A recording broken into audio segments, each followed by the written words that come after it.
The incense smoke curled toward the ceiling in a thin gray ribbon, and I watched it instead of looking at my sister-in-law's face, because I already knew what I would find there. "Sister-in-law is getting old," Bitch Van said, raising her cup of tea toward the gathered relatives, her bracelet catching the candlelight from the altar behind her. "Old and tired. It's a blessing she still has a roof over her head at all, don't you think? She shouldn't dream of holding on to it much longer." The room laughed. Not loud, not cruel on the surface, the soft, polite laughter of people who think they are being kind by pretending something is a joke. My husband's portrait sat on the altar 3 feet from where she stood, his eyes calm in that black and white photograph the way they had been calm in life. And I thought, not for the first time, that the dead are lucky. They do not have to sit through this. I did not answer her. I lifted my own cup, drank my tea, and let the silence stretch until it became its own kind of sound. Across the table, my nephew's wife glanced at me, then quickly away, the way people look at something they suspect might break. My husband's cousin cleared his throat and reached for the platter of boiled chicken. Bic Van smiled wider, certain now that she had won something, though she could not have said what. I smiled too. Just barely. One corner of my mouth, the way I used to smile at students who thought they had outsmarted me, not realizing the test wasn't over. 68 years old, and I have learned this. Silence is not surrender. Silence is simply where I keep my thinking until I am ready to use it. No one in that room understood why the old widow wasn't crying, wasn't arguing, wasn't doing any of the things a frightened woman should do when threatened with losing her home in front of 30 relatives on the anniversary of her husband's death. They mistook my quiet for weakness. They always had. It was the mistake that had let me survive 41 years of marriage to a difficult man, 26 years standing in front of classrooms full of children who didn't want to be there, and 3 years of widowhood in a house that still smelled, faintly and permanently, of him. But 3 weeks before this dinner, something had happened that none of them knew about yet. Something that had started as a small itch of suspicion and was now, by the time Bic Van raised her teacup and called me an old woman who should not dream too big, a folder of documents sitting in a drawer in my bedroom, locked, waiting. To understand how I arrived at this table, at this particular silence, you have to go back. Not far, just far enough. There is an old saying my mother used to repeat to me when I was a girl, back when our village still flooded every September and the water would rise slow and patient, inch by inch, until one morning you woke up and the whole field was gone beneath it. She used to say, "Still water runs the deepest." I did not understand it then. I understand it now, sitting at my own dinner table, smiling at a woman who thought I was already drowning. I was not drowning. I was simply still. And still water, given enough time, finds everything that has been buried beneath it. Before I tell you what happened next, you should understand what this school meant, and why I could stand in that hall and feel nothing but a strange, cold patience instead of grief. Kai and I married in 1979, 2 years after the war ended, when Hugh was still rebuilding itself street by street. He was a primary school teacher then, assigned to a rural commune 2 hours outside the city, the kind of posting nobody wanted because the roads flooded every monsoon season and the schoolhouse was really just 4 walls and a roof made of woven palm leaves. I followed him there after our wedding, leaving my position at the district office temporarily, though my supervisor warned me I'd lose my seniority if I stayed away too long. I went anyway. That was the kind of man Kai was. You followed him into difficult places because you trusted that whatever he was building would matter eventually, even when it looked, in those early years, like nothing more than a teacher with 20 students and a chalkboard propped against a bamboo wall. I remember our first house in that commune, a single room with a dirt floor that we covered with woven mats, a kerosene lamp that Kai used to grade papers late into the night after he'd finished teaching, after he'd walked the long way home checking on students whose families couldn't always afford to send them to school the following week. He never complained about the poverty of those years. He used to say that a teacher's wealth wasn't measured in money but in how many minds he managed to open before they closed shut from neglect. We had no children for the first 6 years of our marriage, and there were nights I cried quietly into my pillow, certain that something was wrong with me, certain that I was failing him in the one way a wife was supposed to succeed. Kai never once made me feel that failure. He would simply sit beside me on those nights, the smell of chalk dust still on his hands, and tell me that we already had children, dozens of them, sitting in that little schoolhouse every morning waiting for him to arrive. It wasn't the same, and we both knew it, but it was enough to get me through those years. When we finally returned to the city in 1986, after the Education Bureau reassigned him to an urban post, Kai had already begun talking about building something of his own, a real school, properly constructed, with enough classrooms to take in students whose families couldn't afford the tutoring fees that had started creeping into the public system. I thought it was an impossible dream at the time. We had almost no savings, and private schools were still viewed with suspicion by certain officials who associated anything outside state control with disloyalty. But Kai had patience, the same patience I would later learn from him and put to entirely different use. He spent 4 years building relationships with the right people, securing the right permits, convincing 3 other teachers to join him in what eventually became, in 1990, a modest 2-story building with 6 classrooms, and a name painted in careful white letters above the entrance gate. He named it after the lotus, the flower that grows clean out of muddy water, because that was what he wanted the school to represent. A place where children from difficult circumstances could still grow into something beautiful. I handled the paperwork. That was my role, the one I slipped into naturally because of my years at the People's Committee office. I understood bureaucracy the way Kai understood teaching, instinctively, patiently, with an eye for the details that other people overlooked. I drafted the original charter myself, sitting at our kitchen table for 3 nights straight, making sure every clause protected the school's purpose, making sure no single person could ever sell off the land or redirect the funds toward anything other than education. Kai signed it. I signed it. 3 of his founding colleagues signed it, and the Department of Education stamped it official in the spring of 1991. I never imagined, sitting at that table with ink still drying on my fingers, that those same documents would one day become the only thing standing between his life's work and a woman who saw the school as nothing more than a piece of valuable real estate. Kai's younger sister, Ha, was 23 years old when the school opened. She used to visit on weekends, eating dinner with us in the small apartment we kept above the original building, asking Kai endless questions about his plans for expansion. I remember finding her sweet then, eager, ambitious in a way that seemed harmless in a young woman trying to find her place in a family of teachers. She studied business administration in Da Nang and came back 4 years later with a head full of ideas about modernizing the school's operations, ideas Kai listened to with the patient indulgence of an older brother who loved his sister but didn't always take her seriously. He gave her a position handling the school's finances in 1998, partly because she'd asked, partly because he genuinely believed families should be involved in family enterprises, and partly, I suspect, because he felt guilty that their own parents had favored him so heavily growing up, the eldest son destined for greatness while Ha was expected to marry well and disappear into someone else's household. He wanted to give her purpose. He wanted to give her ownership in something that mattered. I watched her change slowly over the years. The way water erodes stone so gradually you don't notice until the shape has already shifted. The eager questions about expansion became questions about land value. The interest in the students became interest in enrollment numbers and tuition margins. I mentioned this once to Kai, gently, the way a wife learns to raise concerns about family without sounding accusatory. He waved it away. She's ambitious, that's all. Ambition isn't a scene, barked Kook. The school needs people who think about its future, not just its present. I never raised it again, not because I agreed with him, but because I respected that this was his sister, his blood, and some judgments a wife learns to keep to herself, filed away quietly for a future that hasn't arrived yet.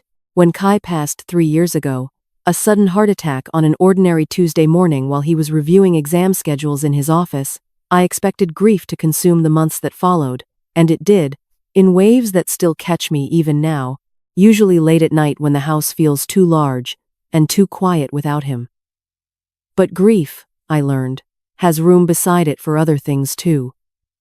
Patience. Observation. The particular kind of attention a woman develops after 40 years of reading documents for a living, learning to notice when something doesn't add up, when a signature looks slightly off, when a line in a meeting minute doesn't match what was actually discussed in the room. I had been watching Ha for almost a year before that morning in the staff hall. Watching, and waiting, and saying absolutely nothing, the way still water gives no warning before it rises. The first time Ha moved against me directly, it didn't happen in a dramatic confrontation. It happened quietly. The way most betrayals do. Buried inside an ordinary administrative meeting that I almost didn't attend. It was a Tuesday morning in March, 8 months after Kai's death, and I'd received a phone call from the school's office manager, informing me that the quarterly board meeting had been rescheduled. I didn't think much of it at the time.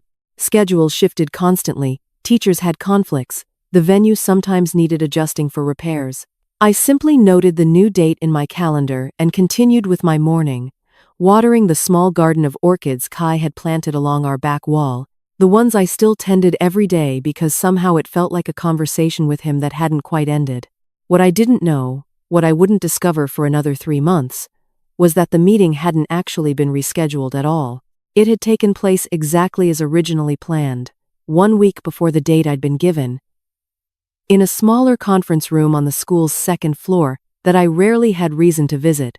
Ha had simply called me with false information, a quiet, surgical lie delivered in the same warm tone she'd always used with me, the tone of a devoted sister-in-law checking in on a grieving widow.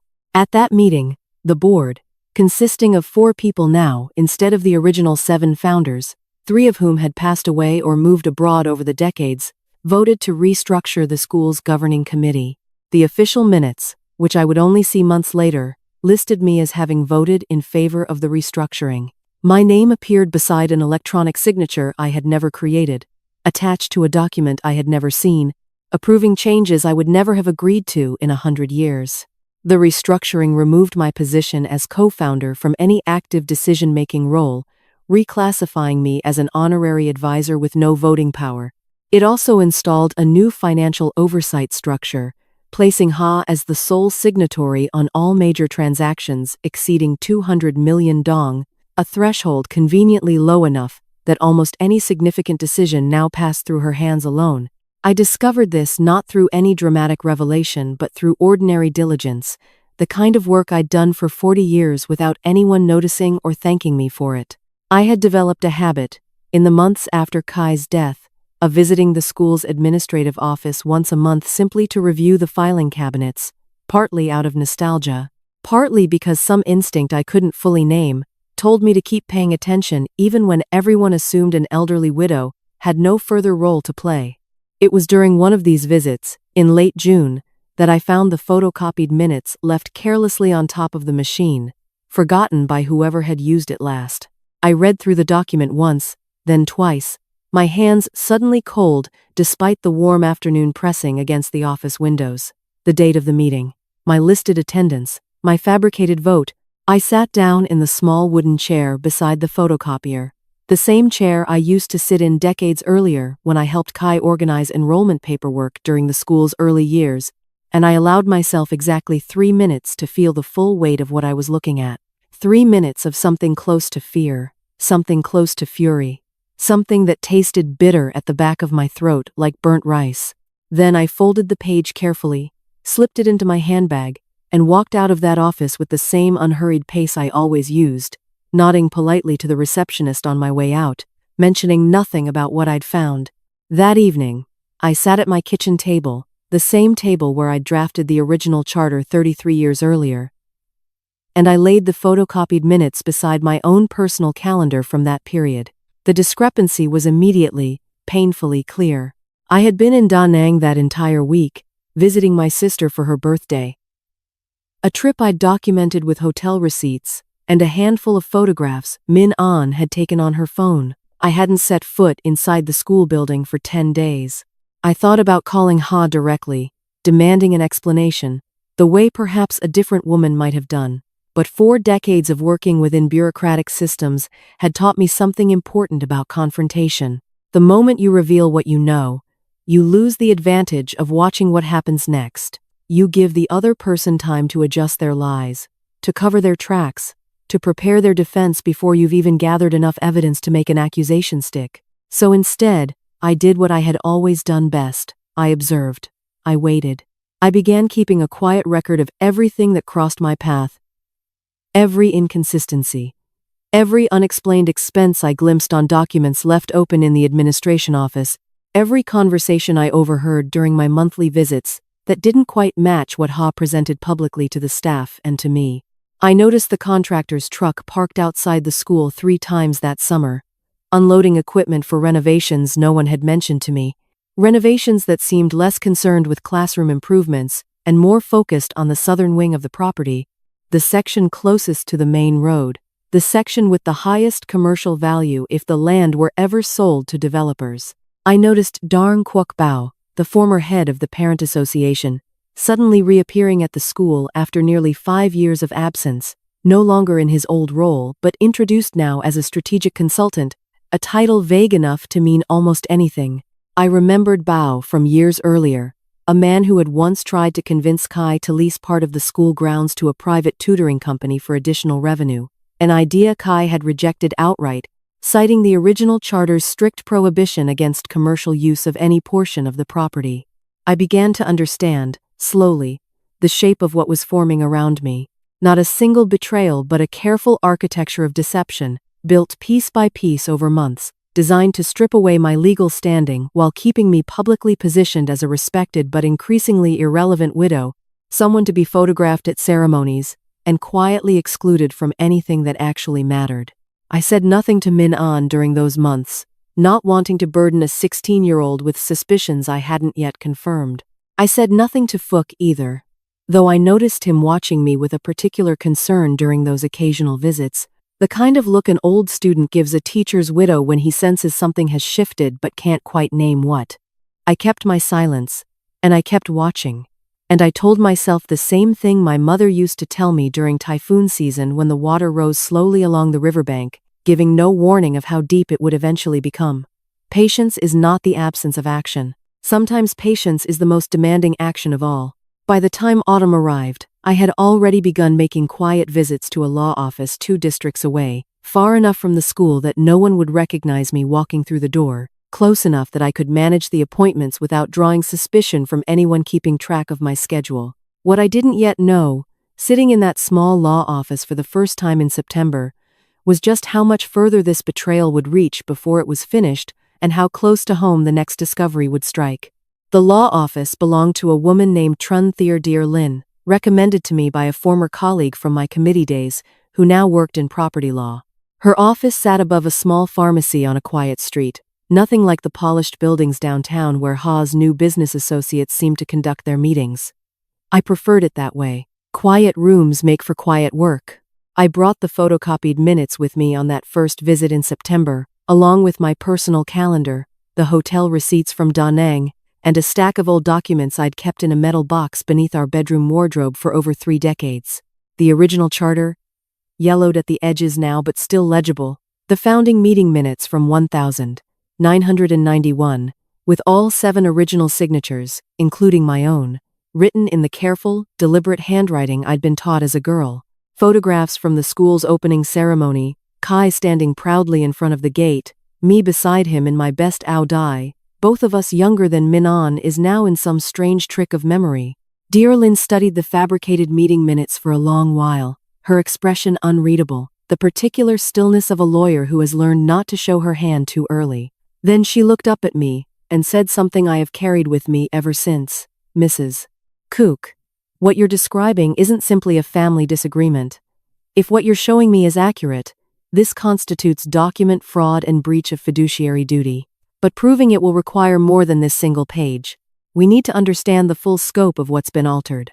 I spent the following weeks doing exactly that.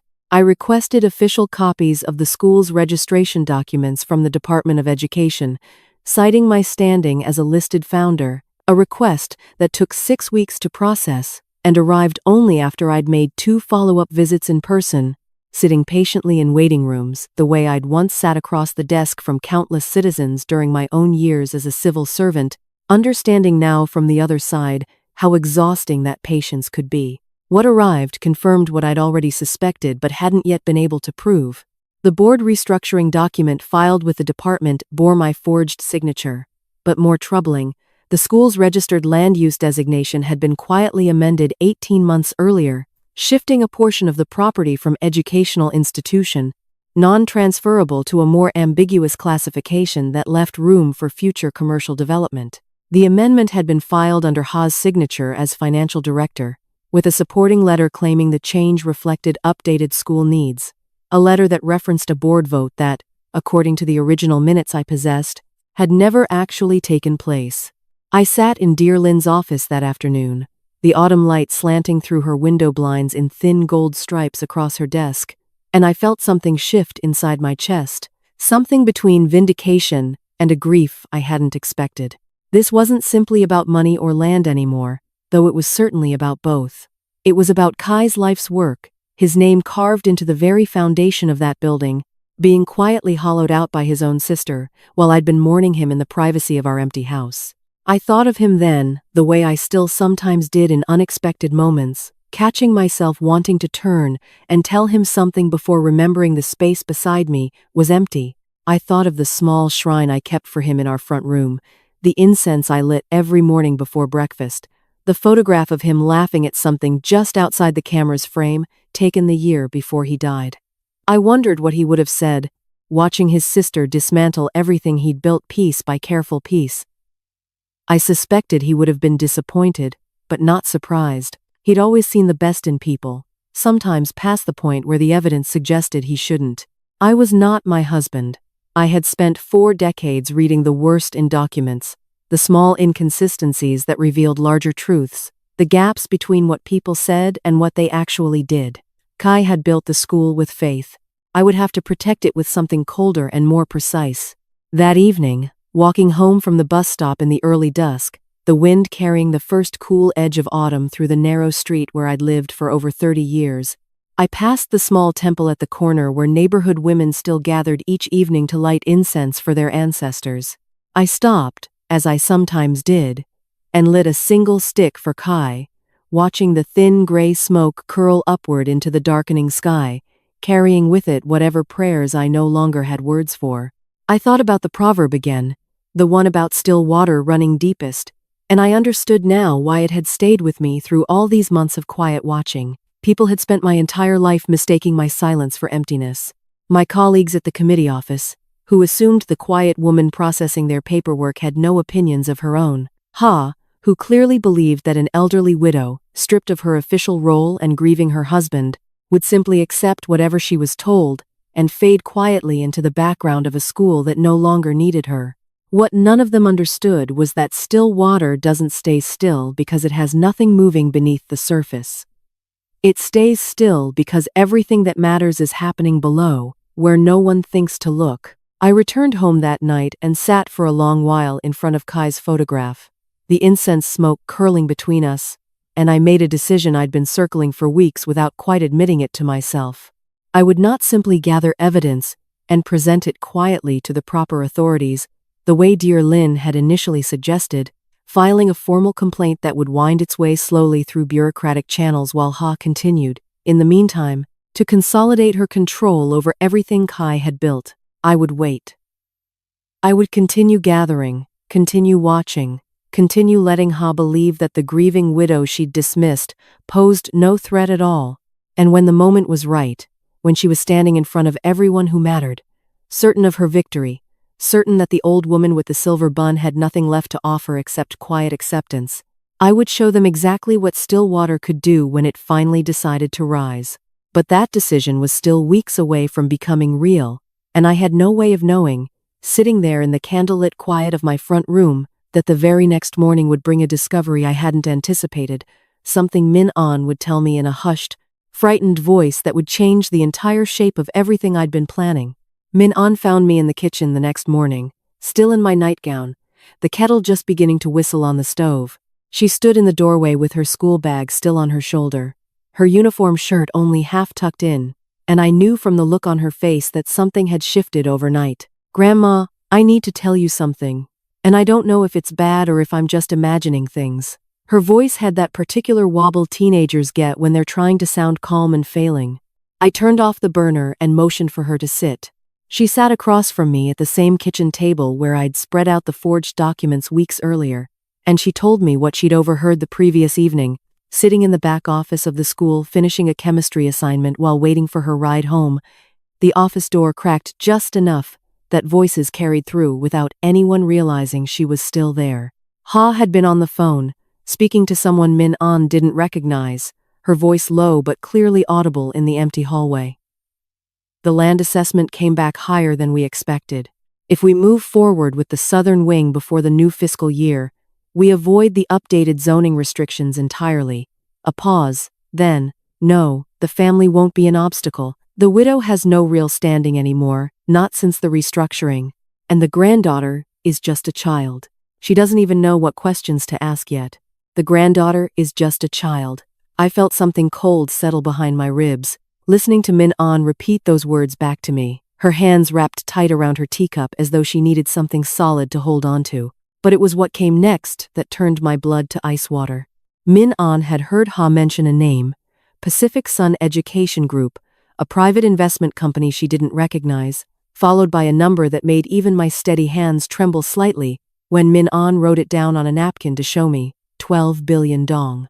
The estimated value of the southern wing property, if converted from educational use to mixed commercial development. Grandma.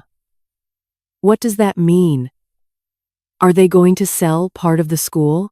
I sat very still for a long moment, the way I used to sit when a particularly difficult petitioner would come into my office at the committee, demanding answers I needed time to formulate carefully before speaking. 12 billion dong. Not simply a betrayal of family trust anymore. Not simply forged signatures buried in administrative paperwork. This was something far larger, something that explained every strange renovation truck I'd noticed that summer, every unexplained visit from Bao, every quiet exclusion from meetings I should have been part of. I thought of the old saying about bamboo bending in the storm rather than breaking, the way my mother used to describe survival during the hardest years of the war, when entire families learned to bow low enough to let the wind pass over them without snapping in two. I had been bending for months now, letting Ha believe I had no fight left in me. But bamboo bends, it does not break, and eventually, when the storm passes, it rises again, taller than before. Listen to me carefully, Min An. I reached across the table and took her hands in mine, the way I used to hold Kai's hand during the long bus rides back to our commune all those years ago. You did exactly the right thing telling me this. But I need you to act as though nothing has changed. Continue going to your classes. Continue being polite to your Aunt Ha whenever you see her. Do not mention what you overheard to anyone, not your friends, not your teachers, not even your father. My son, Kai's and my only child, had moved to Ho Chi Minh City 8 years ago for work, calling occasionally, visiting twice a year if his schedule allowed.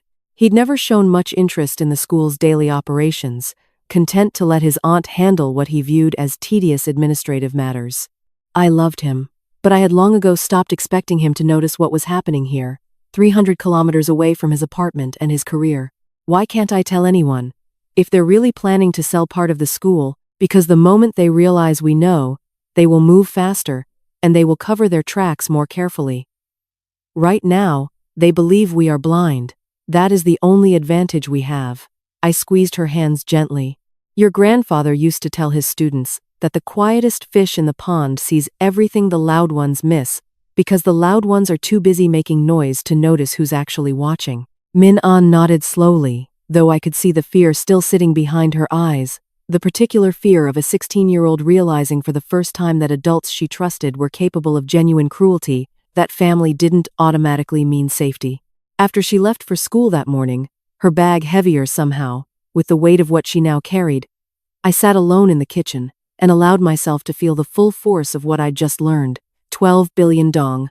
The southern wing, the section of the school closest to the main road, the section where Kai had built the very first classroom with his own hands back in 1990, the room where he'd taught his first 20 students how to read, was about to be sold out from beneath his memory, like a piece of unused furniture. I thought about calling Dear Lin immediately, but something held me back, the same instinct that had kept me silent for months while I gathered evidence piece by careful piece. If this Pacific Sun Education Group was already involved, already conducting land assessments, then time was working against me in a way it hadn't before. This was no longer a slow campaign of paperwork manipulation that could unfold over years. This was a deal in motion, and deals in motion have deadlines. I spent the rest of that morning in front of Kai's photograph, the incense burning low in its holder, the smoke thinning into nothing as the hours passed. I thought about the first time he'd shown me the empty plot of land where the southern wing would eventually stand, back when it was nothing but overgrown grass and a single banyan tree that he'd insisted on preserving rather than clearing for construction.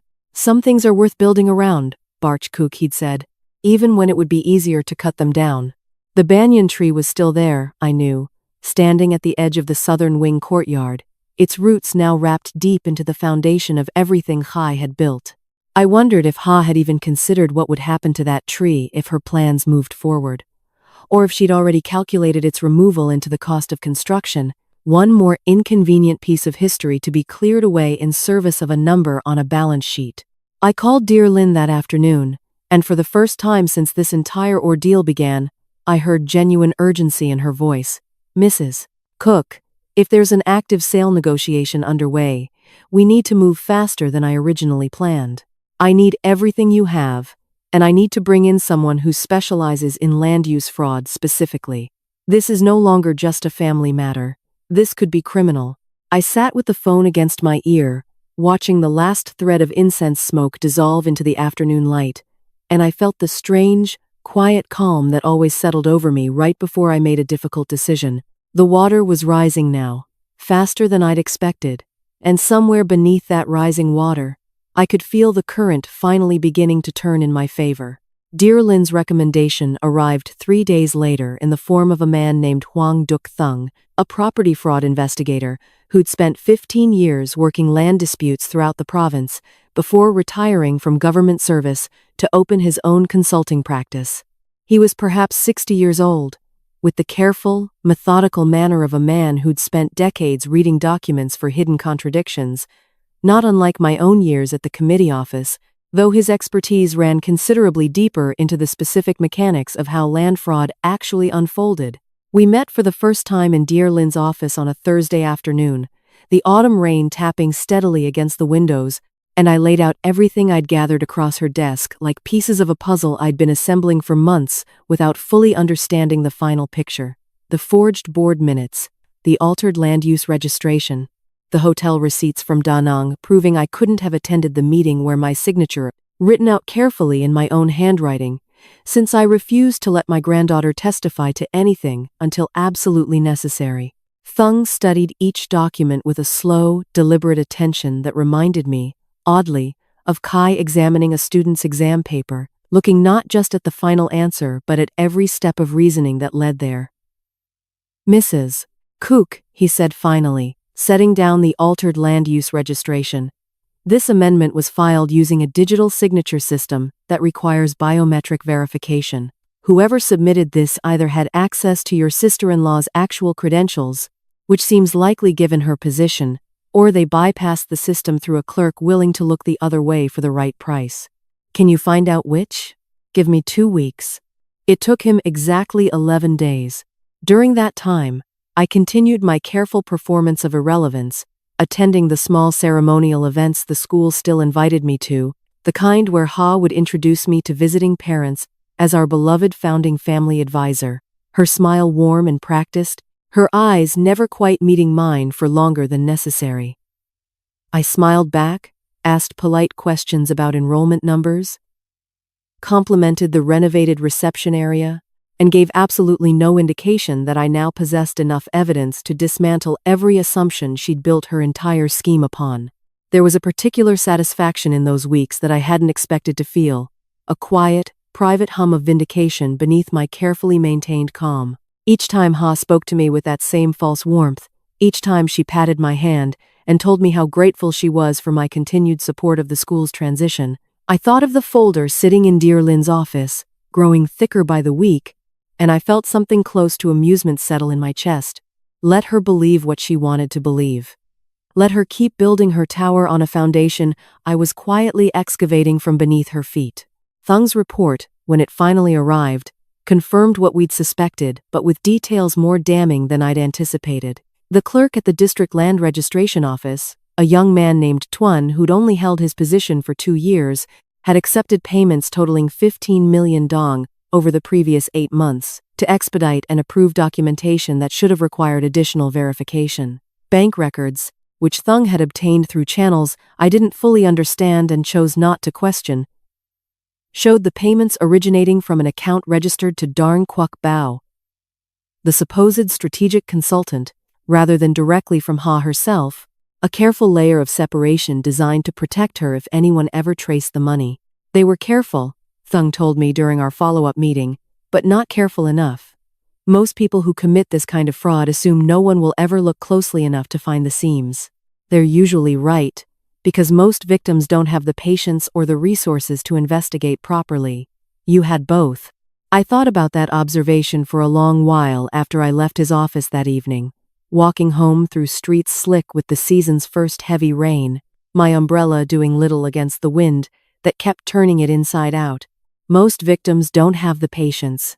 I'd spent 40 years cultivating patience as a professional skill, learning to wait out difficult petitioners at my desk, learning to let silence do work that arguments never could. I'd never imagined that same patience would one day become the only weapon standing between my husband's legacy and complete destruction. That night, I sat with Kai's photograph as I did most evenings now, the incense smoke curling upward in thin gray ribbons, and I allowed myself a moment of something close to satisfaction, though grief still sat heavy beneath it. I thought of the old expression about a tiger that hides its claws, not because it lacks the strength to fight, but because the right moment for fighting hasn't yet arrived. I had been hiding my claws for nearly a year now, letting everyone around me believe I was simply a grieving widow, fading quietly into irrelevance. But the documents were assembling themselves now into something undeniable. The forged signature. The fraudulent land use amendment. The bribed clerk. The active negotiation with Pacific Sun Education Group, which Thung had also managed to confirm through a contact at the company's legal department, learning that a formal offer of 14 billion dong had already been submitted for the Southern Wing property, with a closing date set for the following month. A month. That single detail changed everything about my timeline. I had been planning, in the back of my mind, to wait until I'd gathered every possible piece of evidence before moving forward, the same way I'd once waited months to finalize complicated administrative cases at the committee office, never rushing, always making certain every detail was secured before taking action. But a month no longer afforded me that luxury. I called a meeting with Dear Lin and Thung for the following week, and during that meeting, we began outlining what would eventually become my plan to confront Ha publicly, in front of the very people she'd spent months convincing of her version of events. Dear Lin initially suggested a quieter approach, filing formal complaints with the Department of Education and the Provincial Land Registry, allowing the bureaucratic process to slowly unfold, while Ha remained unaware that anyone had discovered her scheme. But I shook my head, thinking of that morning in the staff hall when she'd looked at me with such casual contempt, certain that an elderly widow posed no threat to her plans. If we move quietly through official channels, the sale could still close before any investigation concludes. Documents get lost, officials get reassigned. Money changes hands in ways that make problems disappear. I folded my hands in my lap, the way I always did when I'd reached a decision I had no intention of reversing. I want her standing in front of everyone who matters when the truth comes out. I want the same room that watched her humiliate me, to watch her face what she's actually done. Thung nodded slowly, understanding settling across his features. You want a confrontation, not a complaint. I want justice, I said, delivered the way Kai would have wanted it. Quiet, fair, and impossible to argue with once the truth is on the table. Outside Dearlin's window, the rain had finally begun to ease, leaving the street below slick and gleaming under the streetlights, and I felt, for the first time in nearly a year, that the water beneath my stillness was finally beginning to surface. Ha's confidence grew louder in the weeks that followed, the way confidence always does in people who believe they've already won. I watched it happen from my carefully maintained position at the edges of school life, attending ceremonies, nodding politely at announcements, letting her believe that whatever fight I might have once possessed had long since drained out of me, along with my husband's last breath. It was during a parent appreciation evening in late October that she made her boldest move yet, the kind of escalation that told me she'd stopped worrying about me entirely. The school's main hall had been decorated with strings of warm yellow lights, parents and teachers mingling over tea and small plates of food, the entire evening designed to celebrate 20 years of educational excellence, though I noted with quiet bitterness that none of the printed programs mentioned Kai's name even once, his entire legacy reduced to a vague reference about our founding vision. Ha stood at the podium that evening in a deep red dye, her hair styled in a way that struck me as deliberately modern, deliberately distant from the modest practicality I'd always favored. She spoke at length about the school's future, about exciting new partnerships that would expand opportunities for students, about a strategic development initiative that would bring world-class facilities to the campus within the next 2 years. I sat near the back of the hall beside Fook, who'd insisted on accompanying me that evening after noticing, I suspected, that something had shifted in my demeanor over the previous weeks, though he was far too discreet to ask outright what I was planning. He leaned slightly toward me as Ha continued speaking, his voice barely above a whisper. She's talking about the southern wing again. Third time this month she's mentioned development without ever using the word demolition. I said nothing, simply watching Ha's confident gestures, the easy way she commanded the room's attention, the practiced charm she'd clearly cultivated over months of public appearances, designed to position herself as the school's natural successor. I thought of Kai standing at that same podium years earlier, his speeches always shorter than hers, always more focused on individual students than abstract growth metrics, always ending with some small, specific story about a child who'd overcome difficulty because someone had simply taken the time to believe in them. After her speech concluded to polite applause, Ha made her way through the crowd with the easy confidence of someone accustomed to being admired, stopping to chat with parents, accepting compliments about the evening's organization. When she finally reached the back of the hall where I sat, her smile remained perfectly composed, though something flickered briefly behind her eyes when she noticed Fook seated beside me, watching her with an expression considerably less warm than the rest of the room. "Cheer Kook, I'm so glad you could join us tonight." Her voice carried that same practiced warmth she always used with me in public settings. "I was hoping we might speak privately sometime this week, actually. There are some final documents regarding the advisory transition that need your signature, just formalities really, nothing complicated." I smiled at her, the same small, controlled smile I'd given her weeks earlier in the staff hall, the one that had clearly unsettled her then, though she'd apparently convinced herself since that it meant nothing. "Of course, Ha. Whatever you think is necessary." She seemed pleased by my easy compliance, patting my shoulder gently before moving on to greet another cluster of parents near the refreshment table, and I watched her walk away with the particular satisfaction of someone who has just confirmed that her opponent has no remaining fight left to offer. The final documents, when they arrived at my house 3 days later via a young administrative assistant who seemed nervous to even be standing on my doorstep, turned out to be exactly what I'd expected. A formal resignation of my advisory position, completely removing any official connection between myself and the school's governance, paired with a release form absolving the current board of any future claims I might raise regarding the institution's management or assets. I read through both documents carefully at my kitchen table that evening, Kai's photograph watching over me from its place near the small shrine, and I felt something close to admiration for the sheer audacity of what Ha was attempting. She wasn't simply trying to push me further into irrelevance. She was trying to permanently sever any legal standing I might have, ensuring that whatever happened to the Southern Wing property, whatever deal eventually closed with Pacific Sun Education Group, I would have absolutely no ability to challenge it afterward. I signed nothing, of course.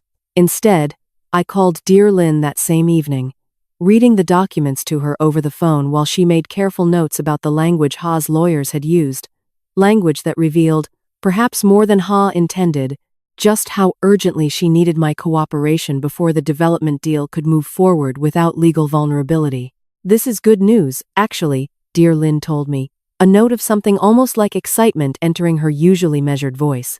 "If she's pushing this hard for a signed release, it means our case is stronger than even I initially believed. She wouldn't need this level of legal protection unless she understood, somewhere beneath all that confidence, that what she's done could collapse the entire deal if it came to light."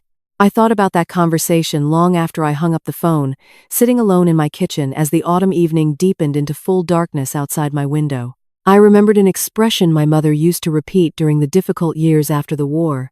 Something about how the calmest surface often sits directly above the strongest current, how people mistake the absence of visible struggle for the absence of struggle altogether. Ha believed she had nearly won.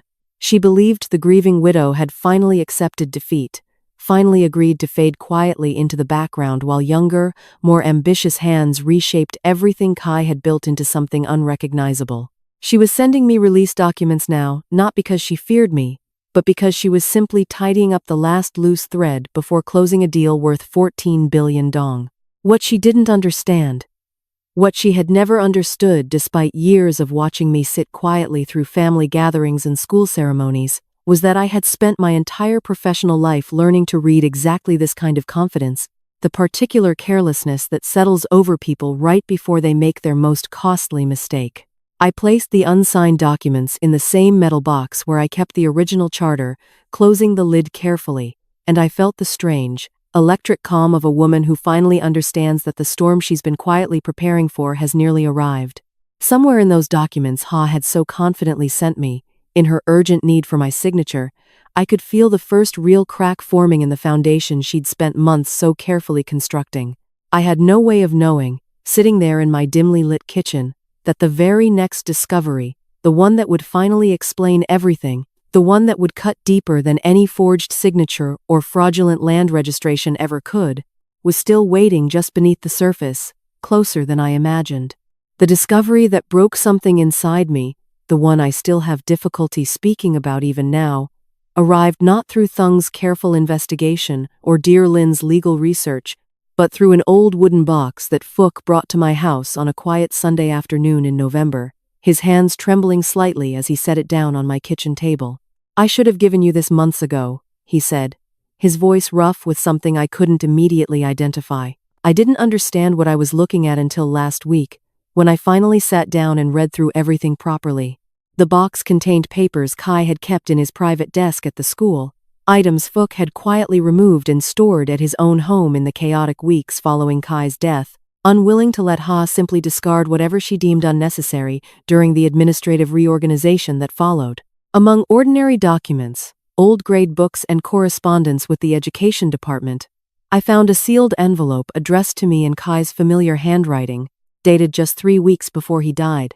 My hands shook as I opened it, the paper inside slightly yellowed despite the relatively short time that had passed, as though grief itself had aged it prematurely. Kai's words, written in the careful, deliberate script I would have recognized anywhere, even after 3 years, without seeing his handwriting on anything more significant than old shopping lists. He had known.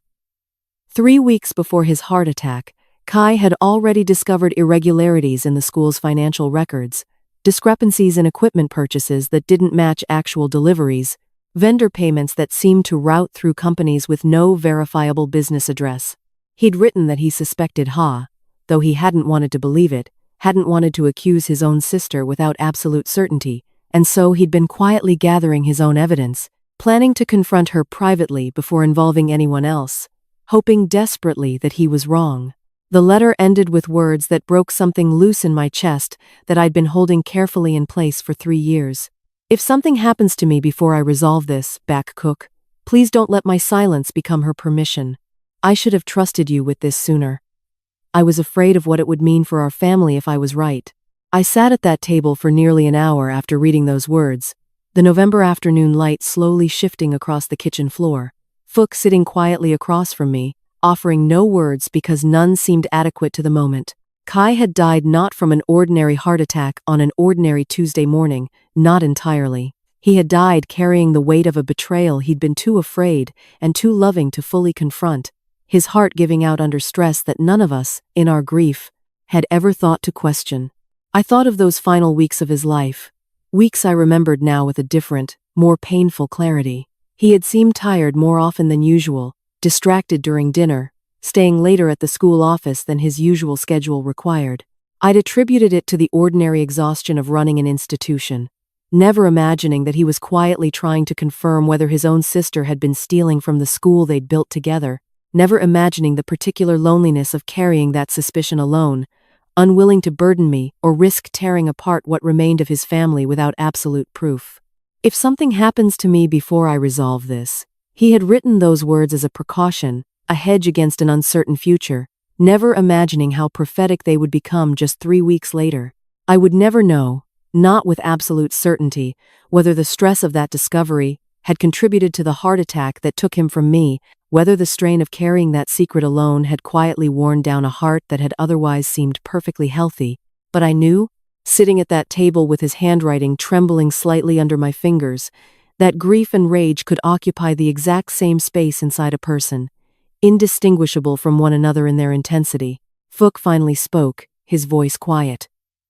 There's more in the box, financial records he'd already started compiling. I think he was building a case, the same way you've been building one.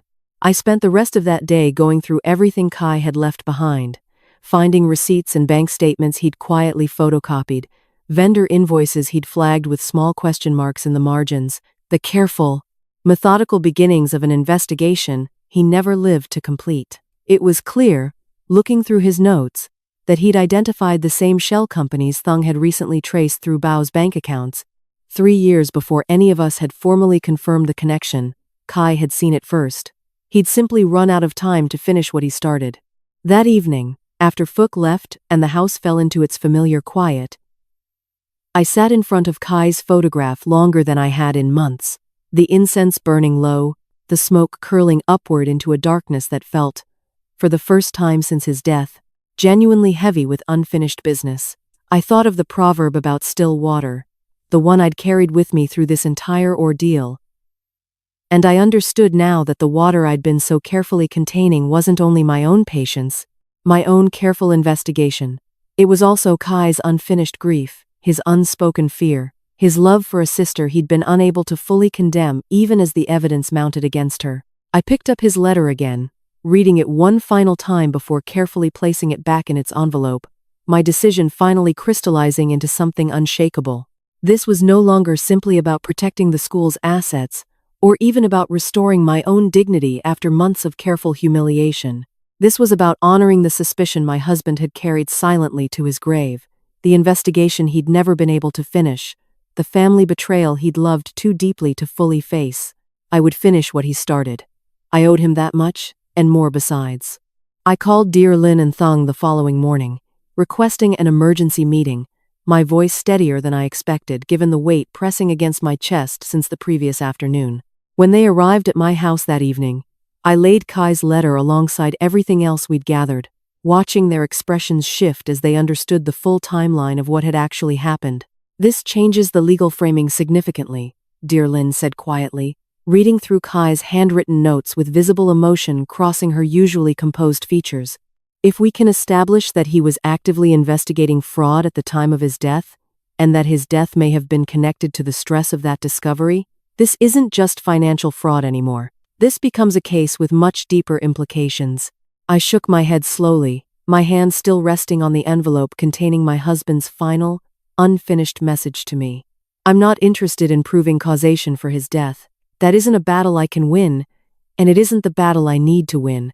I looked up at both of them, feeling something settle into place inside my chest, cold and certain as winter water. I want everyone in that room to understand exactly what she took from him, not just the money, but his trust, his peace, his final weeks of life spent carrying a secret he was too afraid to share even with his own wife. That is the price she's going to answer for, in front of everyone who ever believed she deserved his legacy. Outside my window, the wind had picked up, rattling the old shutters Kai had installed himself decades earlier, and somewhere in that sound, I thought I could almost hear him agreeing with what I was about to do. The weeks following Fook's revelation became the most carefully orchestrated period of my entire life, more demanding in their precision than any administrative case I'd ever managed during my 4 decades at the committee office. Every detail mattered now. Every document needed to be perfectly sequenced, every piece of evidence verified twice over, because I understood, with absolute clarity, that I would have exactly one opportunity to present this case before Ha and her associates closed the deal with Pacific Sun Education Group permanently. Dear Lin worked alongside Thung to compile everything into a formal legal package, organized with the same methodical precision Kai had once brought to his own incomplete investigation. The original charter and founding meeting minutes, proving my unbroken legal standing as co-founder despite the fraudulent restructuring vote, the forged board minutes themselves, compared directly against my verified travel documents from Da Nang. The bribery records connecting Bao's bank account to the corrupted land registration clerk. And now, woven through everything else, Kai's own handwritten notes from those final weeks of his life, evidence that the fraud had begun years before his death, evidence that he had suspected his sister long before any of us had proof. I requested a final meeting with dear Lin during the first week of December, sitting across from her desk as the winter light grew thin and gray outside her office windows, and together we mapped out exactly how the confrontation would unfold. The closing ceremony for the Pacific Sun Education Group partnership had been scheduled for the following Friday, a formal event in the school's main hall with representatives from the development company, several board members from the district education office, and a gathering of parents and staff that Ha had been quietly cultivating support from for months, believing she'd already secured every necessary approval. She'll have the contracts ready for signature, dear Lin explained, spreading a printed schedule across her desk that Thung had managed to obtain through his contacts within the company's administrative staff. The representative from Pacific Sun will speak first, followed by remarks from the district education official confirming the property's reclassification, and then Ha will formally sign the transfer agreement in front of everyone. That's when I'll arrive, I said quietly, the decision settling into place with the same certainty I'd felt the night I first read Kai's letter. We spent the following days finalizing every detail. Thung arranged for a private notary to be present at the ceremony, ready to formally witness whatever documents I needed to present. Dear Lin prepared certified copies of every piece of evidence, bound together in a presentation thick enough to leave no room for doubt or argument, each page numbered and cross-referenced with painstaking care. I made arrangements with the district education department myself, using contacts I'd maintained since my own years working alongside their office, ensuring that a senior official with actual authority over school registrations would be present, someone capable of halting the ceremony the moment fraud was demonstrated. I told Min An everything during those final days, no longer willing to keep her in the dark about what was coming. She listened, with the particular intensity of a teenager finally being treated as capable of understanding adult complexity, her eyes widening as I walked her through the timeline, from the forged signatures to her grandfather's unfinished letter. When I finished, she sat quietly for a long moment before asking the question I'd been waiting for. Can I be there? When it happens? I considered this carefully before answering. Yes. I think your grandfather would want you there too. But Min An, you need to understand that this won't feel like a victory in the moment. It will feel uncomfortable, and people will be upset, and your Aunt Ha will likely say things meant to hurt both of us. Can you stand quietly through that, the way I've taught you? She nodded, her jaw set in an expression that reminded me sharply of Kai in his more determined moments. I can do that. I spent the night before the ceremony unable to sleep, sitting instead in my front room beside the small shrine, watching incense smoke curl upward into the darkness while I reviewed every document one final time, making certain nothing had been overlooked. I thought of Kai's letter, now safely included in the evidence package, his careful handwriting finally about to receive the public acknowledgement he'd never lived to give it himself. I thought of my mother's voice from decades earlier, describing the way bamboo bends through every storm without breaking, gathering strength in its flexibility rather than its rigidity. I had spent nearly a year bending, letting Ha believe she'd won, letting her build her confidence into something tall and brittle, the kind of confidence that comes from never imagining genuine resistance. Tomorrow, that confidence would meet a current she had never once considered, the quiet, patient force of a widow who had spent 40 years learning exactly how bureaucracy could be turned, with sufficient evidence and sufficient patience, against even the most carefully constructed lie. I dressed the next morning, in the same gray dye I'd worn the day Ha first humiliated me in front of the entire staff, the deliberate symmetry, feeling important somehow, a quiet signal to myself that the woman walking into that hall today was the same woman who had stood silently through that earlier insult, patient enough to wait nearly a year for exactly this moment. Phuc arrived at my house at 7 that morning, offering to drive Min An and me to the school together. His expression carrying the particular gravity of a man who understood, perhaps better than anyone else involved, exactly how much this day meant for Kai's memory. "Are you ready?" he asked as we settled into his car, the December morning cold and clear outside the windows. I looked down at the leather folder resting in my lap, containing everything dear Lin and Thung had helped me assemble over the previous weeks, everything Kai himself had begun gathering before his death cut short his own investigation. I thought of the school's small courtyard shrine, where I would light incense later that morning before the ceremony began, a quiet ritual asking for Kai's presence beside me during whatever was about to unfold. "I've been ready for almost a year," I said quietly, watching the familiar streets pass by outside the window, streets I'd walked countless times during the decades Kai and I had spent building something we'd believed would outlast us both. Today, everyone else finally finds out. Outside, the wind had picked up overnight, carrying the particular sharp edge that always preceded the season's first true cold front, rattling the bare branches of the trees lining the road toward the school, and somewhere beneath that wind, I could feel the unmistakable pressure of a storm finally gathering itself to break. The main hall had been transformed for the occasion, white tablecloths draped over long tables near the back wall, a banner stretched above the stage reading Pacific Sun Education Group, "A new chapter begins," the irony of those words settling into my chest as I stood quietly near the entrance, Min An beside me, Phuc just behind us both. I had lit incense at the small courtyard shrine before entering, the same ritual I performed every significant morning, asking Kai's presence to steady my hands through whatever came next. The smoke had curled upward into the cold December air and dissolved before I could read any sign in it, but I'd felt something settle inside my chest regardless, a calm I recognized from decades of walking into difficult meetings at the committee office, the particular stillness that comes right before necessary confrontation.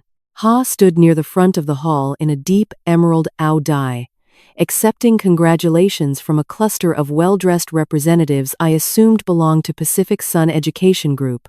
Bao stood near her shoulder, dressed in an expensive suit that looked considerably newer than anything I remembered him wearing during his years as Parent Association head. The room buzzed with the particular energy of people anticipating a successful, well-orchestrated ceremony, teachers and parents filling rows of chairs. Several district education officials seated near the front, including the senior administrator I'd specifically arranged to attend. The Pacific Sun representative, a polished young man who introduced himself as Director Lam, took the podium first, speaking at length about the company's vision for educational infrastructure, about modernizing facilities, while preserving the school's core mission. Language carefully constructed, to sound reassuring to the parents and teachers gathered before him. I listened from the back row, my leather folder resting in my lap, watching Ha's expression shift between practiced warmth and barely contained excitement as the moment of formal signing approached. When Director Lam finally gestured toward the contract spread across a small table at the front of the hall, inviting Ha forward to formalize the partnership, I stood up from my seat in the back row, my movement deliberate and unhurried, the way I'd once learned to walk into contested meetings at the committee office, never rushing, always projecting the calm authority of someone who already knew how the meeting would end. The hall fell silent in stages, first the people nearest me noticing my approach down the center aisle, then a ripple of whispered confusion spreading forward until even Ha, standing beside the signing table with a pen already in hand, turned to see what had caused the sudden hush, Mrs. Cook. Her voice carried a thin edge of irritation beneath its surface composure. "We're in the middle of an important ceremony, I'm aware." I continued walking until I stood directly in front of the signing table, close enough now that I could see the faint flicker of uncertainty crossing her face, the same uncertainty I'd noticed in that staff meeting nearly a year earlier, the moment she'd first realized that silence wasn't always weakness. "I won't take much of your time. I simply have some documents I believe everyone in this room should see before any signatures are finalized." I opened my leather folder and removed the first document, holding it up clearly enough for the nearest rows of seated guests to see. "This is the original founding charter of this school, registered with the Department of Education in 1991. It explicitly designates all school property, including the southern wing currently under negotiation, as protected educational land, non-transferable to any private commercial entity without unanimous consent from all founding members. A murmur swept through the gathered crowd. Director Lam's confident expression faltered slightly, his eyes shifting toward Ha with the particular alarm of a businessman realizing his due diligence had been incomplete. "This is outdated," Ha said quickly, her voice rising slightly. "The board restructured the governance framework 18 months ago. The advisory council, which now includes myself as sole financial authority, was established," I interrupted calmly, "through a board meeting that never actually occurred." I removed the second document, the photocopied minutes I'd discovered on the office copier nearly a year earlier. These minutes list my attendance and approval. I was in Da Nang that entire week, visiting family. I held up the hotel receipts, the dated photographs. Evidence I'd carried with me for months, waiting for exactly this moment. I have never set foot in that meeting room on the date listed here. The senior education official seated in the front row leaned forward sharply, exchanging a quiet word with the colleague beside him. I caught Fook's eye briefly from where he stood near the back of the hall, his expression carefully neutral despite what I knew must be considerable satisfaction building beneath his composed exterior. "This is absurd." Ha's voice had lost some of its earlier polish, a thin tremor of genuine alarm now audible beneath her words. Even if there was some clerical confusion about that particular meeting, the land use reclassification was properly filed through official channels. "Properly filed," I repeated, removing the third document, by a clerk at the district registration office who received 15 million dong in payments over 8 months to expedite documentation that should have required additional verification. I held up the bank records Thung had carefully obtained, watching Bao's expression drain of color as I continued speaking. Payments that originated from an account registered to Mr. Darn Quick Bao. Standing right beside you. The room had gone completely silent now except for scattered, nervous whispers, every eye fixed on the unfolding confrontation at the front of the hall. Bao stepped backward slightly, his hand moving instinctively toward his jacket pocket as though reaching for a phone, perhaps already calculating how quickly he could remove himself from whatever consequences were about to materialize. I thought, in that brief silence, of the words Ha had spoken to me in this very building nearly a year earlier, the casual cruelty of dismissing me as nothing more than a name on paper, certain that a grieving widow had no real claim to anything that mattered. I had carried those words with me through every quiet investigation, every patient month of gathering evidence, every difficult conversation with lawyers and investigators who'd helped me build exactly this moment. "You're just a name on paper," I said quietly, repeating her own words back to her, watching recognition flicker across her face as she understood exactly what I was doing. "That's what you told me, in this hall, in front of the entire staff." I set the documents down carefully on the signing table, directly beside the contract Director Lam had prepared for her signature. But names on paper carry weight, Ha, especially when those names belong to the people who actually built what you're trying to sell. I reached into my folder one final time, removing the last document, the one I'd saved deliberately for this exact moment. Kai's handwritten letter, the one Fook had brought to me weeks earlier. Evidence not just of fraud but of the quiet suspicion my husband had carried silently to his grave. "This is a letter my husband wrote 3 weeks before he died," I said, my voice steady despite the weight pressing against my chest. "He had already discovered irregularities in the school's financial records. He suspected fraud, Ha. He suspected you, though he loved you too much to fully accept what the evidence was showing him." I looked directly at her, watching her composure finally begin to crack in front of the entire gathered crowd. "He never finished his investigation, because he died before he had the chance. I'm finishing it for him." The hall remained utterly silent, every face turned toward us, the weight of what I'd just revealed settling over the room like the first heavy moment before a monsoon finally breaks. The silence that followed lasted only a few seconds, but it felt suspended. The entire hall holding its breath together, before everything began collapsing at once. The senior education official rose first from his seat near the front row, his voice carrying clear authority across the now silent hall. "This ceremony needs to be halted immediately. Mrs. Cook, may I see those documents? I handed him the folder, watching him scan quickly through the charter, the forged minutes, the bank records, his expression growing increasingly grave with each page. Director Lum stepped backward from the signing table. His earlier confidence completely evaporated, already reaching for his phone with the particular urgency of a businessman recognizing a deal collapsing in real time, potential legal liability multiplying with every passing second he remained associated with the situation. His voice carried a sharp edge now, none of the warmth from earlier in the ceremony. You assured our legal team this transaction had clean title. If what's being presented here is accurate, Pacific Sun cannot proceed with this partnership. We need to discuss this immediately, privately. This is a misunderstanding, Ha said, though her voice had lost the smooth confidence it carried just minutes earlier, panic now bleeding through despite her obvious effort to maintain composure in front of the gathered crowd. These documents can be explained. The meeting minutes were simply forged, I said quietly, using my name without my knowledge or consent, which constitutes document fraud under provincial law. I kept my voice level, the same measured tone I'd used during difficult conversations at the committee office decades earlier, never raising my voice, never giving her the satisfaction of seeing genuine anger, only calm, immovable fact. I have already filed formal complaints with both the Department of Education and the Provincial Land Registry. Investigator Huang Duk Thung has compiled a complete report documenting the bribery payments to the registration clerk. Bao, who had been edging steadily toward the hall's side exit during the unfolding chaos, found his path suddenly blocked by two men I hadn't initially recognized, though I understood now, watching their quiet, deliberate movement, that Thung had arranged for their presence exactly for this contingency. Mr.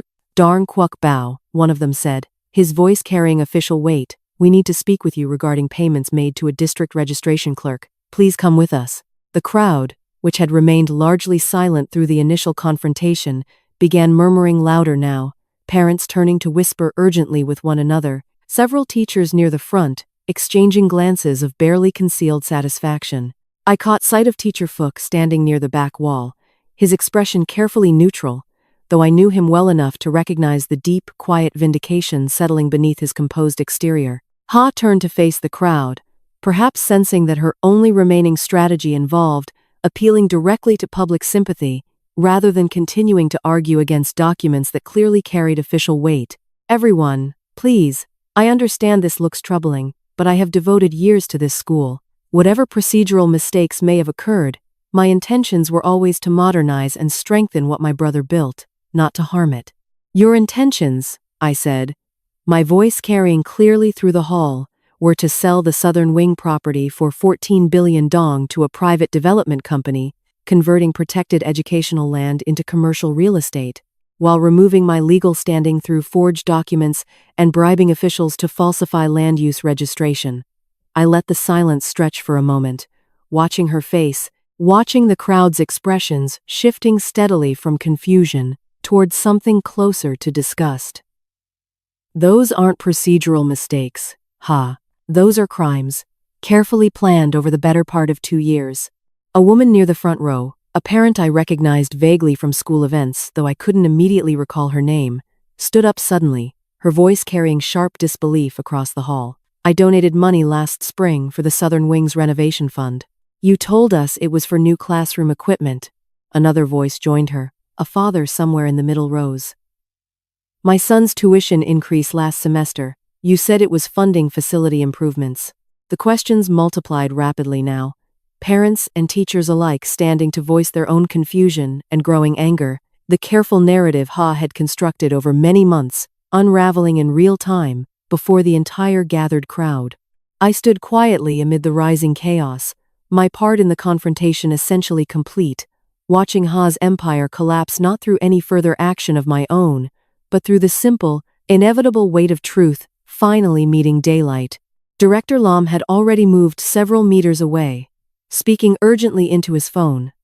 His voice low but audible enough for me to catch fragments about legal exposure and immediate withdrawal from the partnership negotiations.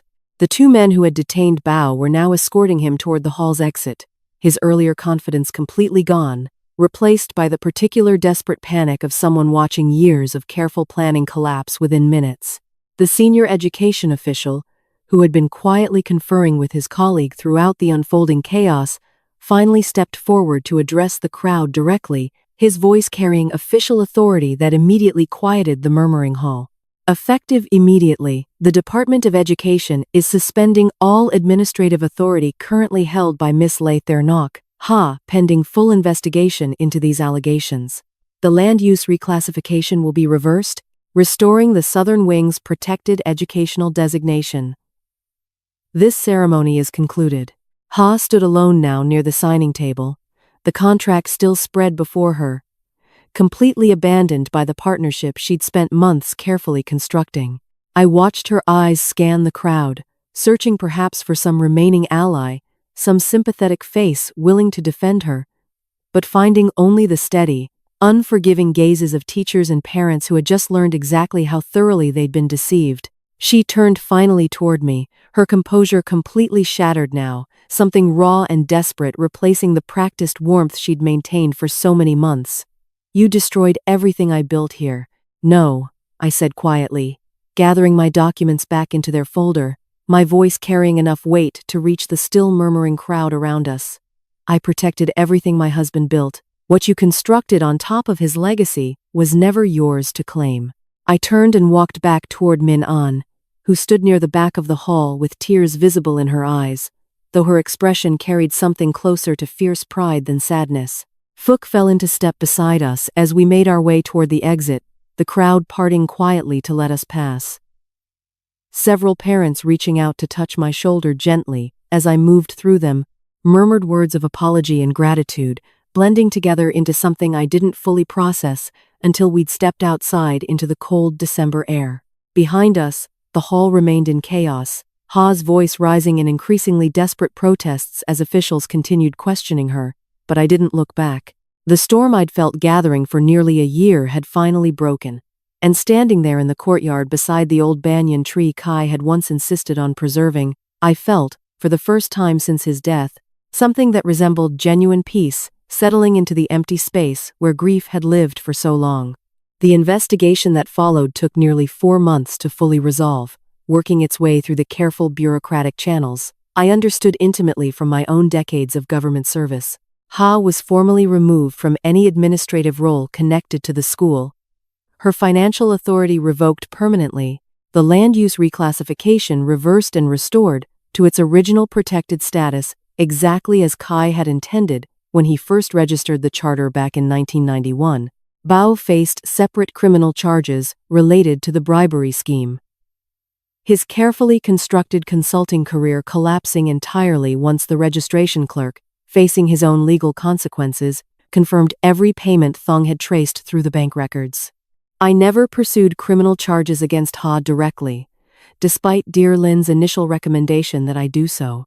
I sat with that decision for several weeks, turning it over carefully the way I once turned over difficult administrative cases at my old committee desk, weighing consequence against mercy, weighing what Kai himself might have wanted against what justice technically allowed. In the end, I chose restoration over punishment, formal removal and public accountability rather than prosecution that would have likely sent her to prison.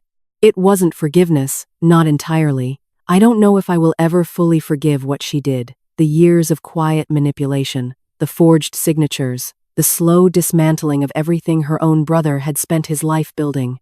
But I understood, perhaps more clearly than anyone else involved, what it meant to carry a sibling's disappointment as a permanent weight, and I found I had no desire to add prison to that weight, not when the school's protection and Kai's memory had already been secured. The southern wing remains standing today, the old banyan tree still growing at its edge, its roots wound deep into soil that Kai himself once walked, deciding the tree was worth building around rather than clearing away. I think of that decision often now, the patient wisdom in choosing to work with what already existed rather than demolishing it for something supposedly more efficient. Min-an has taken on a role at the school I never anticipated, though looking back, perhaps I should have seen it coming all along.